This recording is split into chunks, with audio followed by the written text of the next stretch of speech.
السلام علیکم دوستوں۔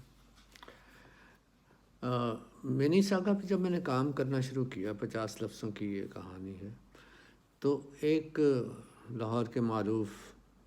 شاعر اور تنقید نگار، انہیں میں ان سے یعنی ان کی رائے پوچھ لیا کرتا ہوں، اچھا لگتا ہے مجھے، ینگ ہیں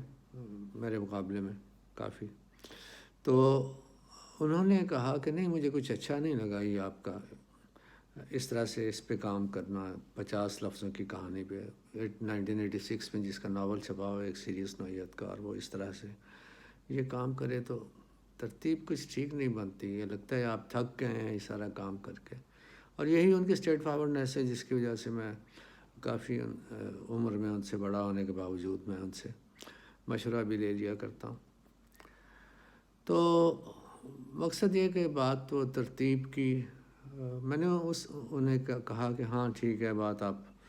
اپنے لحاظ سے صحیح کر رہے ہیں، لیکن مجھے ایسے لگا کہ یہ کام کرنا چاہیے تو میں نے کر دیا۔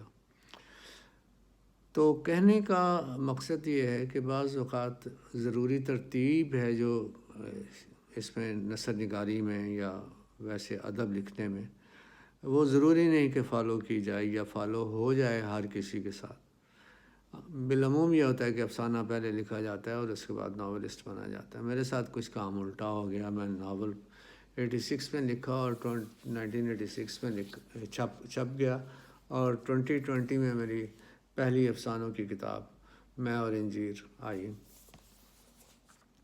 تو ان بٹوین افسانے جو ہیں وہ لکھے جاتے رہے، لیکن میرا خیال ہے کہ المیہ یہ ہے ناولسٹ کا یا میرے جیسے ناولسٹ کا کہ اس کے ناول میں بے شمار افسانے جو ہیں وہ مدغم ہو جاتے ہیں، کھا جاتا ہے ناول، بے شمار افسانے ہیں، بہت بے شمار چھوٹے اہم جو قسم کی انسپریشنس ہیں وہ ناول کھا جاتا ہے۔ تو ایسا ہی میرے ساتھ بھی ہوا، افسانے میں الگ سے نہیں لکھ پایا، وہ ناول چونکہ ناول کوئی نہ کوئی جاری رہتا تھا، اس لیے وہ جو بھی افسانہ بھی سوچتا اگر اس پہ کام شروع کر دیتا تو وہ ایک الگ بات تھی، لیکن وہ پھر میرا افسانے کی کہانی میں ہی کہیں چند لائنوں میں یا ایک آدھ پیراگراف میں وہ شارٹ سٹوری جو ہے وہ غائب ہو جاتی۔ تو بہرحال اس الٹی ترتیب کے ساتھ میری کتاب چھپ گئی، میں اور انجیر، اور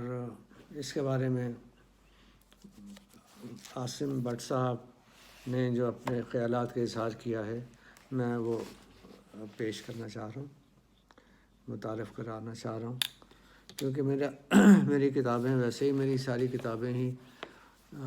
سم آؤٹ آف پرنٹ ہیں، اور دوسری کتابیں جو ہیں اس طرح سے میں نے ان کی پبلسٹی میں نہیں کر پایا، نہ شاید مجھے کرنی آتی ہے۔ تو یہ میں محمد عاصم بٹ صاحب بہت پیارے آدمی ہیں، بہت اچھے ادیب ہیں، ناولسٹ ہیں، تو ادب شناس، اور میرا خیال ہے کہ جو چند ایک بہت پڑھے لکھے، یا پڑھے لکھے سے مراد یہاں کے اسٹینڈرڈ کے پڑھے لکھے، اسٹینڈرڈ کا لٹریچر پڑھے ہوئے جو لوگ ہیں ان میں سے ایک ہیں، تو انہوں نے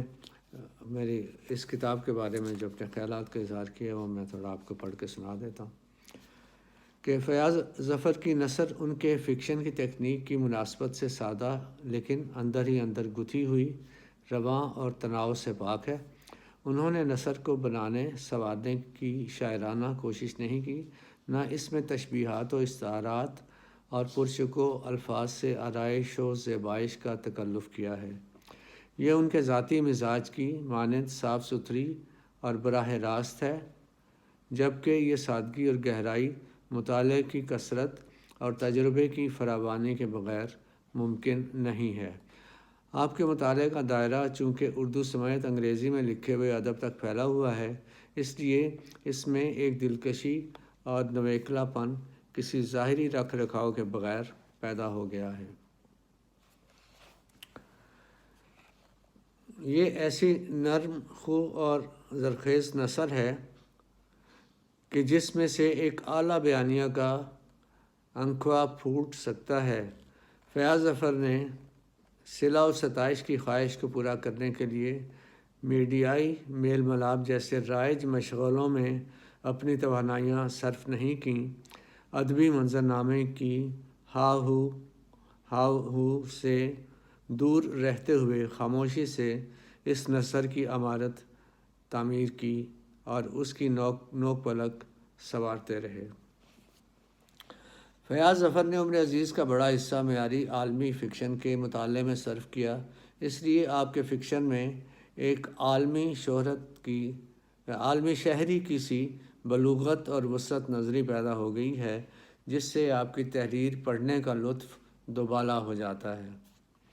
اپنے ناولوں میں تو آپ نے ایک منفرد اسلوب اختیار کیا اور جداگانہ آواز قائم کر لی ہے، کہانیوں میں بھی نثر کے تیور دیکھنے کے لائق ہیں۔ امید ہے آپ کی کہانیوں کا مجموعہ میں اور انجیر ایوان ادب میں اپنے لیے ایک خاص جگہ حاصل کرنے میں کامیاب ہوگا اور ناقدین اور قارئین کی توجہ کا مستحق ٹھہرے گا۔ شکریہ۔